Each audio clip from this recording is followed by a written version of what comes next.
All right, so we're in week 4 of the study of the Barnabas factor. So if you missed the opening week, or if you missed the last 2 or 3 weeks, this study is divided into 3 sections. The first section, the first 4 weeks, is the attitude of the encourager. So we started out talking about encouragement being a biblical ministry, talked about the power of courage. Clay talked last week about the problem of discouragement, and then this week the topic is going to be the possibilities of encouragement.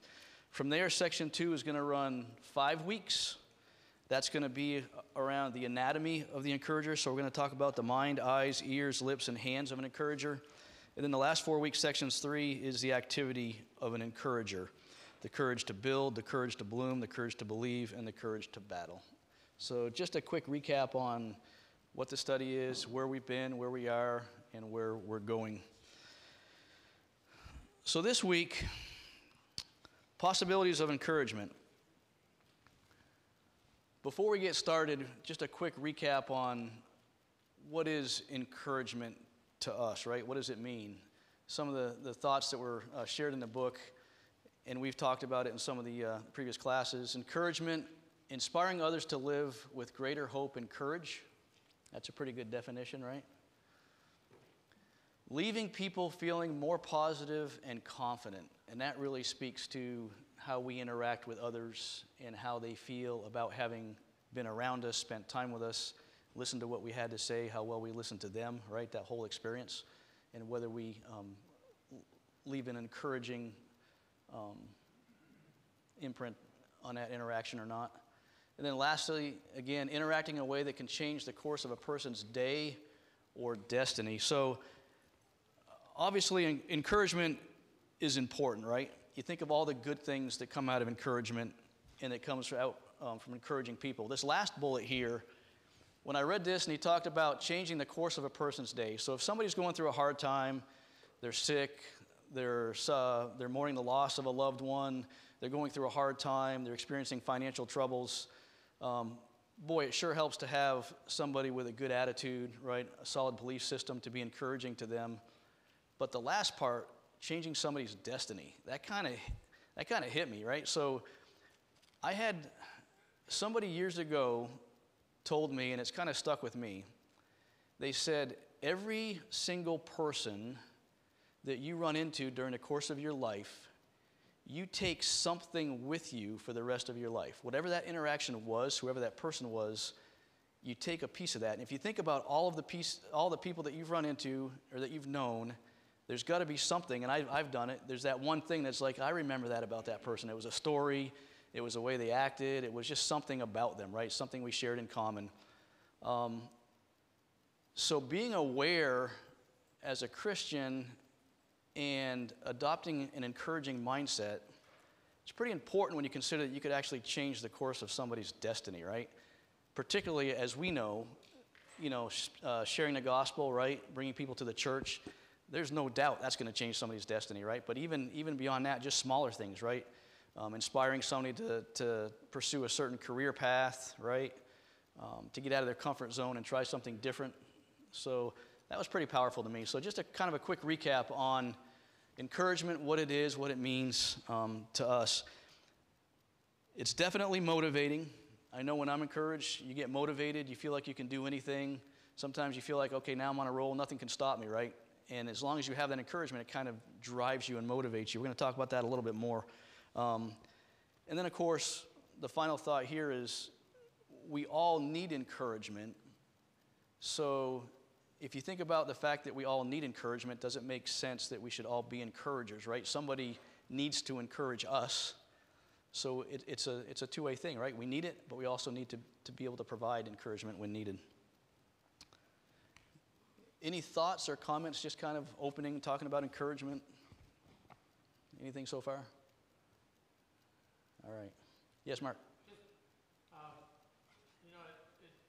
Dawns on me that this doesn't necessarily have to be a big thing either. Sometimes, I don't know if it's ever happened to you, I'm sure it has, but you have a brief interaction, perhaps with a stranger.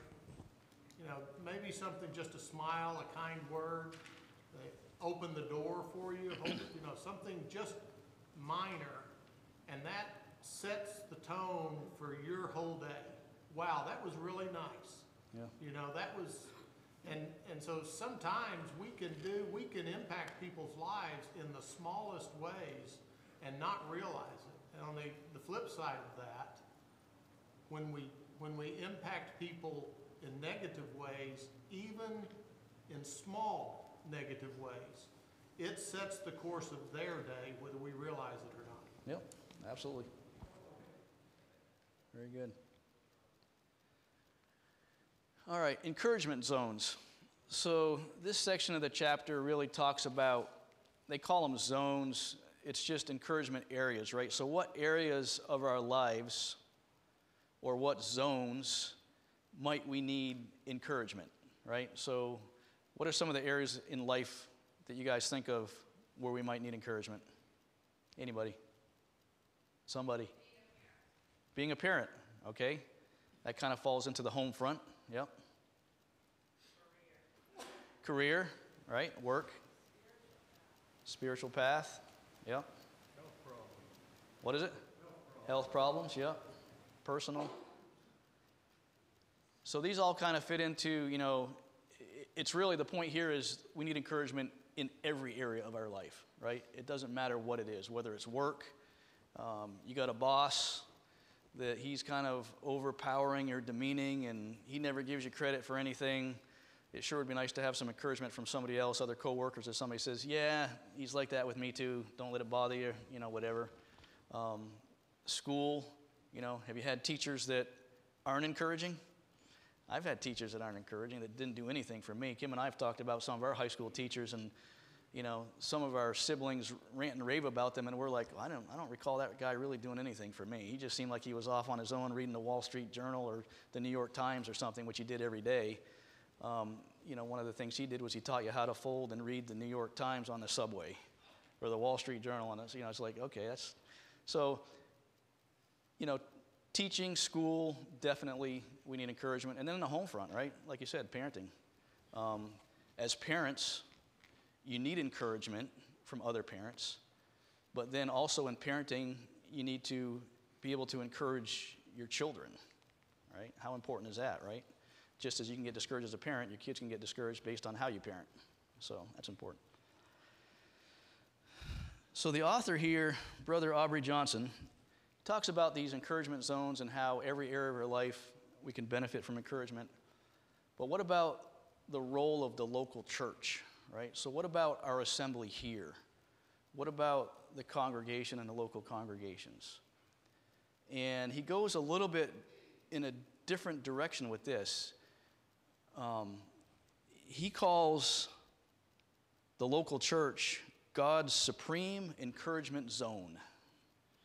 So of all the places that we go and all the places that we interact, this is the most important, right? So when we talk about the congregation, the assembly, and we talk about encouraging one another, what are some of the areas where we need encouragement as Christians in our church family? What are some of the things that we do when we assemble? Yes? I'm sitting back here and I can see Mark nodding at you while you're teaching. And that's a true sign of encouragement. Yeah. It's hard to get up there and do what you're doing. Let me know if he does this. Yeah. Then that's because if I don't see it, I need to know. But he's letting you know that he's focusing on you and Yeah. he's approving of what you're doing, and that's a huge encouragement. Yeah, so one of the things we do here is we learn, right? We need encouragement with our learning. What are some of the other things that we do? Yes, Shirley. I've had health issues, and quite a bit the last couple of years. This family, church family, has been such a blessing. Mm-hmm. Brought meals and prayers, visits, phone calls, just interaction is such an encouragement, has been and continues to be. Yeah. And I hope that I can pass that around. Yeah. Pass it on. Well, we love you and we're happy to help, and that really kind of gets to the heart of the point he's making is we do a lot of things here as a family, right? We worship together. We need encouragement with worship. We need to encourage our preachers and our evangelists. We learn, so we need to encourage our teachers.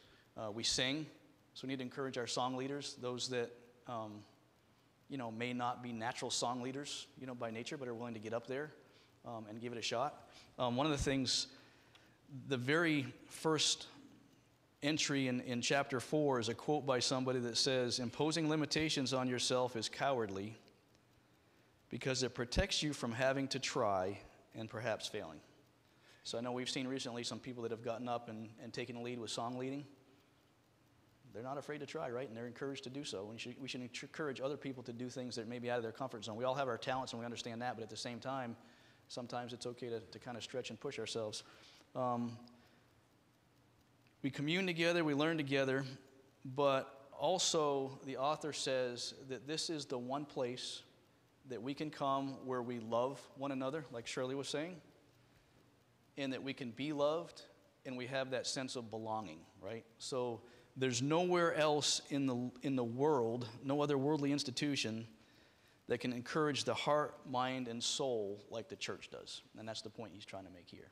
So it was a little bit of a different twist. It wasn't so much around encouraging each other in this zone, our church zone, but more, it goes beyond that, right? We have encouragement in other areas of our life, but it's not the same as what we have here. So the bottom line, as Christians, it starts here, but we should transform every other area of our life into an encouragement zone. Wherever we go, whether it's work, home, school, whatever, right? That needs to be an encouragement zone for us. We need to make sure that it is an area where we help other people out and think about other people. Talks in here about how Satan's kind of counterfeited the atmosphere of the church, right? So a lot of other, churches, so to speak, right? They'll promote fellowship, they'll promote unity, they bring people together, they do things that make them feel good. They're places where people feel like they can go and talk and people listen, but it's still missing, that one piece that the true church and Christianity gives you in terms of loving, being loved, and belonging, right? So it's a good attempt, but it usually doesn't hold over time for those areas. Think of the big mega churches and the music and the concerts and that sort of stuff, right? I think is the thing he's referring to. Then the last comment he makes here in this section is, as we're in and out of these zones in our life, we need to think about and ask ourselves, how do people feel as a result of being with me, right? Is my spouse happier being around me? Are my children, growing and developing being around me? Are my coworkers, do they benefit from being around me and in the interactions that we have? So being aware of how you're acting and thinking about how people feel after you're gone. Like, I've had conversations with people, and you kind of stick your foot in your mouth, right? It's like you're having a conversation, whatever it is, something comes out, whether it was intended to be funny, or whether you thought it would add value, but as soon as you say it, it's like you can see the look on their face. That didn't do anybody any good. What was I trying to accomplish by saying that? Wish I could have that back, and then you just go off shaking your head, right? So everybody's had those moments. But just being aware of the people that we come in contact with, and whether you leave them more positive as a result of your time together. Any comments on that? Let's see what else we have here. Place to belong, we talked about that. Place to be loved, to encourage heart, mind, and soul, we talked about that. And the last comment they made was only the church can provide what's really needed to face reality. And that's what we talked about, where you can get some temporary encouragement, right? And some temporary fixes outside of the church, but the church is really, it's that perspective that I tell people about. They're struggling in life, they have all these problems, and the reason they're having these problems is because they don't have the perspective that we have, right? We have that perspective of this world not being our home, we're just passing through. There's better, things beyond and justice beyond, and that's the perspective that allows you to get through these hard times, because it just makes sense of everything, right? So, yes, Jamie. So, trying to thread carefully what I say here, there is a responsibility in encouraging other people that you understand that they're capable of doing what it is you're encouraging them to do. Because otherwise you end up just the rah-rah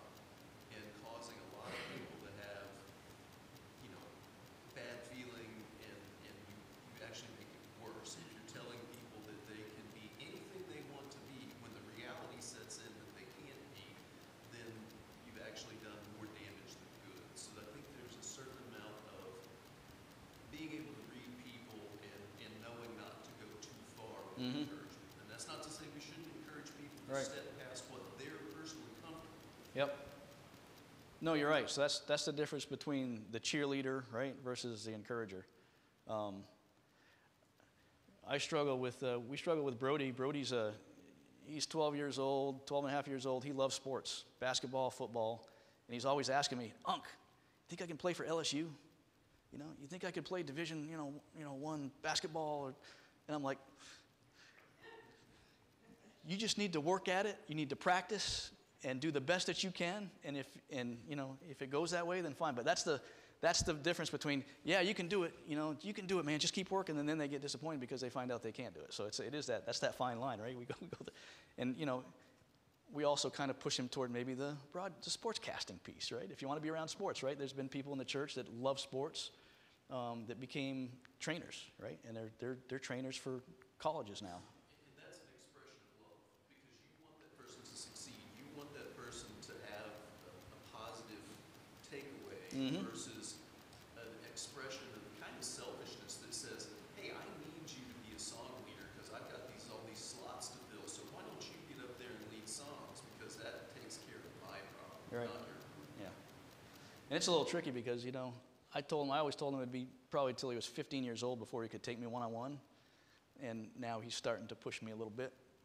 And I don't have quite the wind that I used to have, so maybe there's a little something behind his aspirations. Bob, you're going to say something?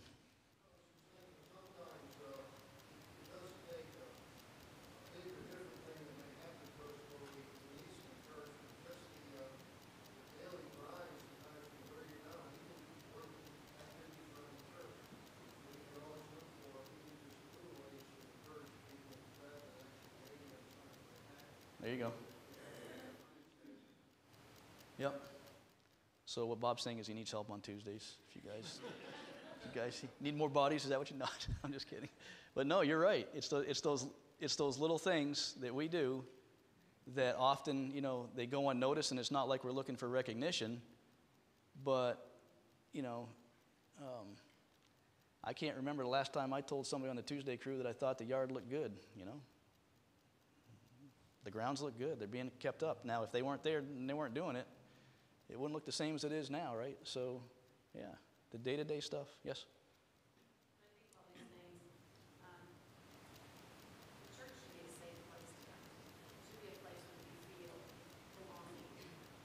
And how do we handle that when there's someone who's struggling with sin? We can encourage them to fight through the sin and to see the other side, or we can be the encourager that sends them away. Depending on how we react to the person who is struggling with sin, can encourage someone to go one way or the other. Yeah. And that's an area that I think we don't cover here, in that our encouragement can either bring them closer to God or can send them farther away, depending on, and I know it sounds like discouragement, but the way we word things when we try to encourage people to get through the sin and to work through the sin. And that's an area that's very difficult. It's easy to do some of this stuff, but it's very difficult to work with someone who is having a hard time, because Satan knows exactly where to get them and where to hold Right. them away. Yeah. And it's battle. Yeah, we struggle with the tough conversations, right? The easy stuff is easy, but the tough conversations in love, and there's certain ways to go about that, and we have guidance in the Bible that tells us how to go about that, right? Fortunately, we do it in love. We talk to them, get together with a group, talk to them. They may be receptive, they may not be, and then there's things, there's steps you take from there. So, yeah, but it's tough. It's a tough area. All right. So all this is easy, right? This is all, encouragement's easy. It's just, we talked about in week 2 the power of courage, changing your attitudes, making sure you have a good belief system, setting realistic expectations. You do all those things, and that allows you to be an encourager, right? You just don't instantly decide I'm going to be an encourager unless you know how to do it and the things you need to do to get there. So are there obstacles? Yeah, there's obstacles. What are some of the obstacles that might get in our way? We know Satan gets in our way. We know we probably get in our own way sometime. But what are some of the other obstacles that we might run into? Steve, I look at it this way. All these folks gathered here this morning, we're all encouraging one another, because outside these walls, we're told we can steal, kill, defraud, cheat, manipulate, commit all forms of sinful things. Mm-hmm. But inside this place here, from God's Word, we know that what's out there being told and encouraged is not right. We come here and we're stronger here because we're of the same faith, after the same goals, and together we're strong. Individually, we can be broken. Yeah. But you bind us together, we're unbreakable. Yeah, that's it. That's why this place is so important, right? So society's definition is what Rodney's talking about exactly.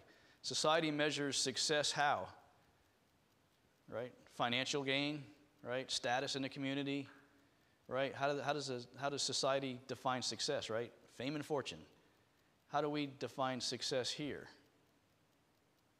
And that is a question. How do we define success here?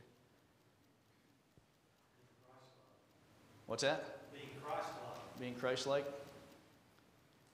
I like the definition that the congregation at Charlotte Ave used to use with their youth. The definition that they did for the kids, definition of success for you as a child growing up is to live life and go to heaven. That's it. Now, as you get older, you learn what that live life part means as a Christian, but that's really it, right? We need to get through this life. We need to be Christ-like. We need to spread the good news. We need to grow the church. And at the end of the day, we need to get to heaven. That's certainly not how society measures it, right? You've got society saying if you don't have a good job, you don't have as much value. And that brings people down. And if you're down and you're getting hit by society with that definition, you're not going to be able to encourage others very well, are you? Right? So society's definitions,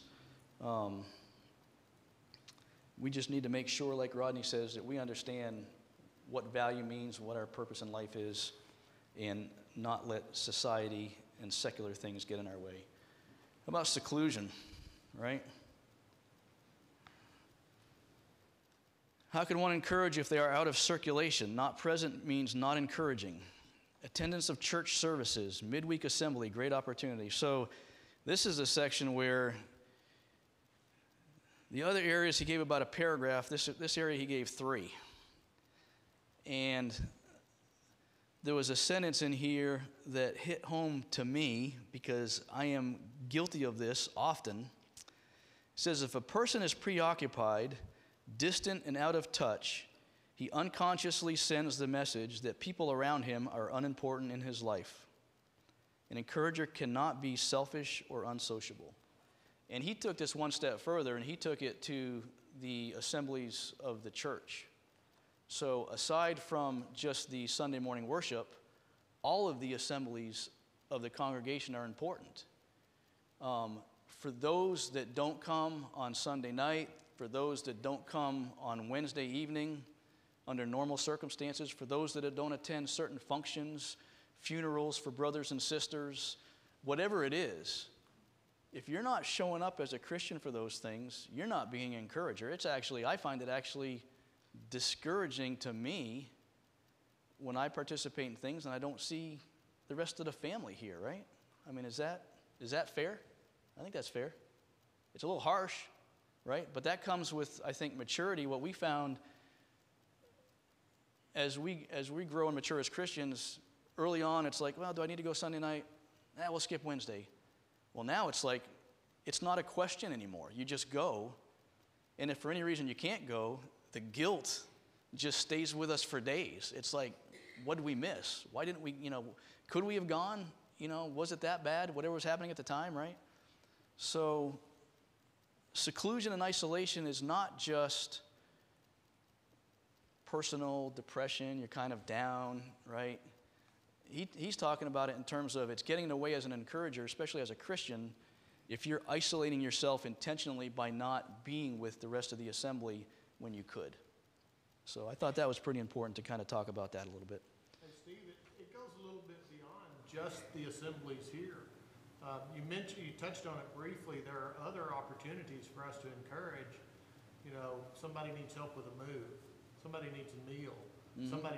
There's always needs and an opportunity for us to raise our hand to encourage, and it may not have anything to do with the corporate assemblies. Right. And I'm kind of like you. I sometimes I'm both encouraged because I see a number of people show up to those types of events to help someone move or to provide a meal and stuff like that.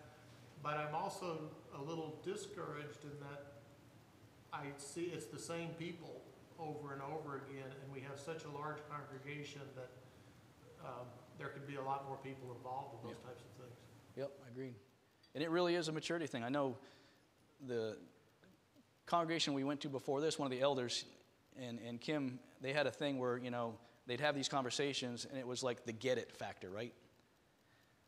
Some people still just don't get it in terms of church and Christianity being a lifestyle. It's a life, right? It's not just believing and then going to worship on Sunday. They just never get to that maturity standpoint where they get it, where it's their entire life, where their entire life is in service to the church, it's in service to one another, right? And when you get to that point, the Sunday night, the Wednesday night, the helping people, all the other stuff, that's it. It just becomes something that you do. And it's just a natural thing. So, good points. Yes? Along with that, you know, we have the record back in Acts when the church was first established. And in Acts chapter 4, verse 32, talking about this is just before the problem with Ananias and Sapphira. But in verse 32, and the multitude of them that believed were of one heart and one soul. Yeah. Body all work together. Yep. Yep, exactly. And that's what Rodney was, referring to here, right? You put us together, and it's a different thing. Yeah. Low self-esteem, another obstacle, right? Low self-esteem makes it difficult to relate to others, right? Jesus, he says, was a great encourager because he knew who he was and what he was all about, right? When you have a firm understanding of who you are, what you're about, and you get comfortable and acceptant of that, then you can be an encourager. So self-esteem, low self-esteem is definitely an obstacle. Lack of experience is the next one.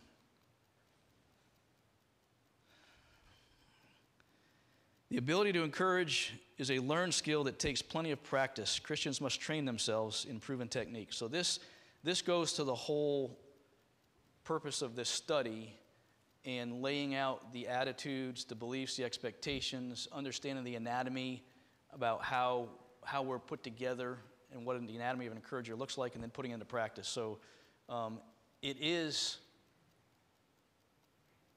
just like anything else, I guess, right? You're not just going to get up and preach a sermon unless you've studied, unless you've practiced, unless you've trained, right?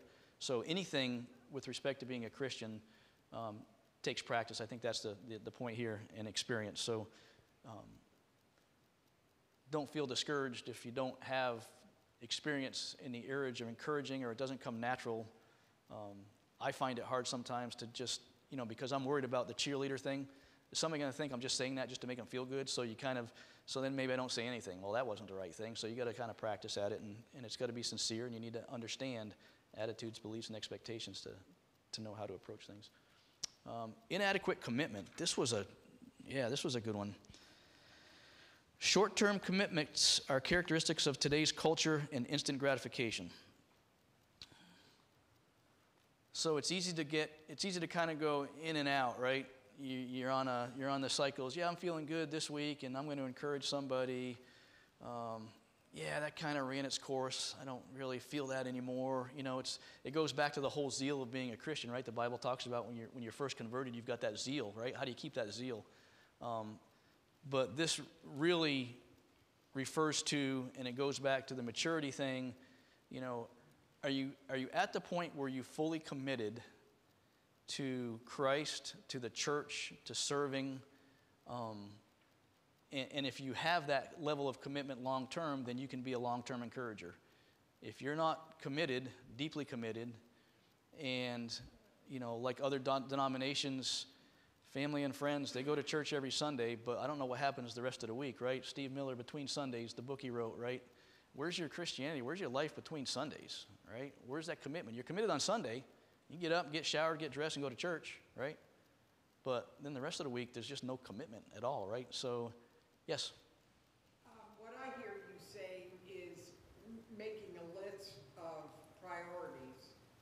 sticking with it. And then the other thing that's a big obstacle for me and probably others is busyness. You know, I use that as an excuse. You know, we try to do too much in a day that's not on the priority list. And we run around like chickens with our heads cut off all day long instead of slowing down and paying attention, you know, to the things that really have value. Yeah.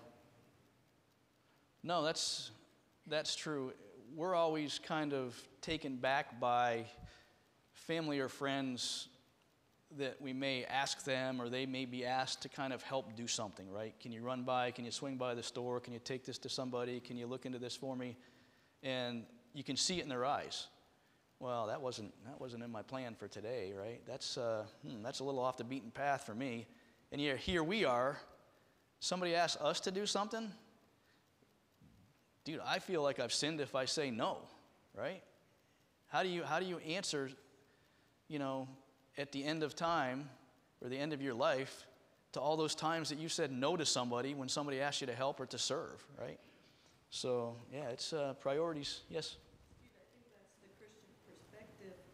I feel encouraged if I am approached and asked to do something. Mm-hmm. And I can't say as I've ever turned anyone down. I think I had a conversation with Cindy one time about that, Cindy Carroll. Other people may not feel that way, you know, but when I'm approached and asked to do something, that's encouraging to me because I feel like they, you know, I'm seen, I don't know, they know I can do it, handle it, whatever. Yeah. And then on the other thing, when you go to ask someone, like you said, how discouraging is it when people turn you down? And they say no, yeah. Yeah, like Hamp. Where's Hamp? I saw Hamp here earlier today. Yeah, he's teaching, right? Yeah, he's teaching. So Hamp comes around, Steve, can you teach this quarter? It's like, ooh, I got to say yes, but then, you know, I think I've said yes every time, but there's one thing where we just had too much going on. It wouldn't have been fair to the kids. It wouldn't have been fair to us. And I had to just say, you know, sorry, but maybe next time. But, boy, the guilt there, too, right? It's like, you know, they're looking for people to help, and you look them in the eye and say, no. It's like, that's tough. Commitment, very important. Encouragement being essential to Christianity just talks about how most of the injunctions or the commandments in the Bible are really rooted in encouragement, right? The commandment to love, that's encouraging, Matthew 22:39. The commandment or the passage to comfort one another, 1 Thessalonians chapter 4, verse 18. It's all about comforting and how comfort brings encouragement to others. And then also to do good in Galatians 6:10. So the point here was, again, that most of the commandments that we read in the Bible are, you know, the result is a result of encouragement for those people that you're either serving or participating with, whatever it is. And he says encouragement, he uses this phrase, encouragement is a watchword for faithful saints, right? So that's a word that we should have. A watchword, I guess, is, you know, keep it in the back of your mind, right? Keep it in the front of your mind. Actually, not the back of your mind. Keep it in the front of your mind to be an encourager. People need encouragement, no doubt about that. We want to know we are valued. We want to develop the confidence to grow, and that's what kind of Kim mentioned. You know, it kind of fits into that, right? If you're developing and you're growing, and you have a talent and it's valued, it's encouraging to have people that recognize that, not for, you know, the recognition, right? But just for the value of the encouragement it brings, and it allows you to kind of, you know, go further. I'm still not going to lead singing anytime soon, but not out of the question, but I don't see it happening anytime soon. Motivating the unmotivated. This was an interesting section.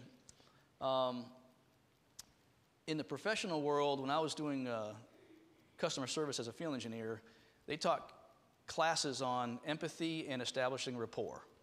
Right? So establishing rapport with your customers, learning about them, letting them know a little bit about you, developing a personal relationship. We talk about that with evangelism, right? You can't just go evangelize to somebody. You got to kind of have that relationship first, right? You got to build that trust. Now, I don't know why it's so hard to evangelize to family, because you've already got that relationship and trust, but that always seems to not work. So that's probably the one exception where, you know, having a rapport relationship doesn't work. But motivating the unmotivated really spoke to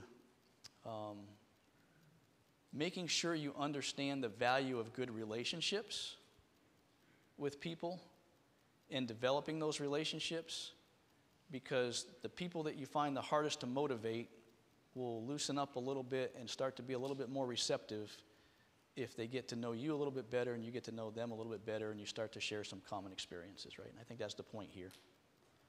Any comments on that? Yeah, Jack. I might differ with you a little bit. Sometimes you don't have a relationship because you don't evangelize. Yeah. We have to start with the word servant. You're a servant, so I feel bad that I can't bring in people's trash buckets right now because they all know I have a back issue. I'm losing that place of work. Right. But really, I find that you get relationships by evangelizing. So it goes both ways, right? Sometimes you can't evangelize unless you establish a relationship. Sometimes the people are fine and they just want to hear the word, right? They just want to hear. Start evangelizing them, and they're ready to receive it. So it's both. You're right. All right, we've got 5 minutes left. So to close this chapter, the author offered up 10 reminders for encouragers. Number 1, remember to encourage others the way you would want to be encouraged in their situations. Matthew 7, verse 12, therefore, whatever you want men to do to you, do also to them, for this is the law and the prophets. Number 2, remember that people are inclined to treat you the way that you treat them. Give, and it will be given unto you, good measure, pressed down, shaken together, and running over will be put into your bosom. For with the same measure that you use, it will be measured back to you. Luke 6, verse 38. Number 3, remember that your time, talent, and treasure are heavenly trusts for encouraging others. Philippians chapter 1, verses 20 through 25 says, according to my earnest expectation and hope that in nothing I shall be ashamed, but with all boldness as always, so now also Christ will be magnified in my body, whether by life or by death. For to me, to live is Christ, and to die is gain. But if I live on in the flesh, this will mean fruit from my labor, yet what I shall choose I cannot tell. For I am hard-pressed between the two, having desired to depart and be with Christ, which is far better. Nevertheless, to remain in the flesh is more needful to you. And being confident of this, I know that I shall remain and continue with you, all for your progress and joy of faith. Number 4, remember to prize people above everything except faithfulness to God. Mark chapter 12, verses 29 through 31. Jesus answered him, the first of all commandments is, hear, O Israel, the Lord our God, the Lord is one. And you shall love the Lord your God with all your heart, with all your soul, with all your mind, and with all your strength. This is the first commandment. And the second like it is this, you shall love your neighbor as yourself. There is no other commandment greater than these. Number 5, remember that every act of encouragement is an act of love for God. If someone says, I love God, and hates his brother, he is a liar. For he does not love his brother whom he has, for he who does not love his brother whom he has seen, how can he love God whom he has not seen?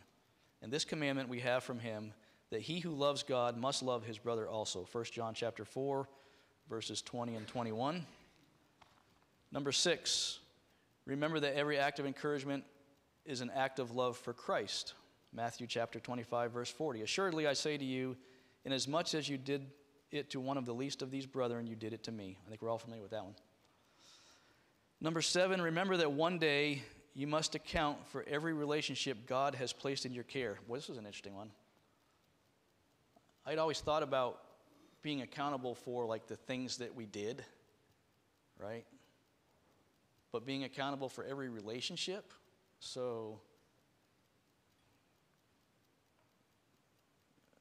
I've got some relationships with family where I've kind of done what I can, right? Or friends, we've gone as far as we can, and they just don't want to listen, they don't want to learn, they don't want to study. If they're already Christians, they've fallen away, they don't want to come back. So have I done enough? What do I tell God on my day of judgment? Well, what about this person? Yeah, I kind of did, I did everything I could. Well, did you? Well, why'd you give up? Why didn't you just keep trying? why'd you stop? And there is a certain point where you're supposed to stop, but that one kind of struck me. So, accounting for every relationship God has placed in your care. Moreover, it is required in stewards that one be found faithful. 1 Corinthians chapter 4, verse 2. Number 8, remember that encouraging is a daily privilege and responsibility. Jamie mentioned, or somebody mentioned responsibility. Hebrews chapter 3, verse 13. But exhort one another daily while it is called today, lest any of you be hardened through the deceitfulness of sin. Number 9, remember that God encourages us so that we may encourage others. 2 Corinthians chapter 1, verses 3 through 4. Blessed be God and Father of our Lord Jesus Christ, the Father of mercies and God of all comfort, who comforts us in all our tribulation, that we may be able to comfort those who are in any trouble, with comfort with which we ourselves are comforted by God. That was a good one. And number 10, remember that church assemblies are great opportunities to encourage. Hebrews chapter 10, verses 24 and 25. And let us consider one another in order to stir up love and good works, not forsaking the assembling of ourselves together, as is the manner of some, but exhorting one another, and so much the more as you see the day approaching. And that's it. Unless anybody has any comments. Appreciate your time. Thank you.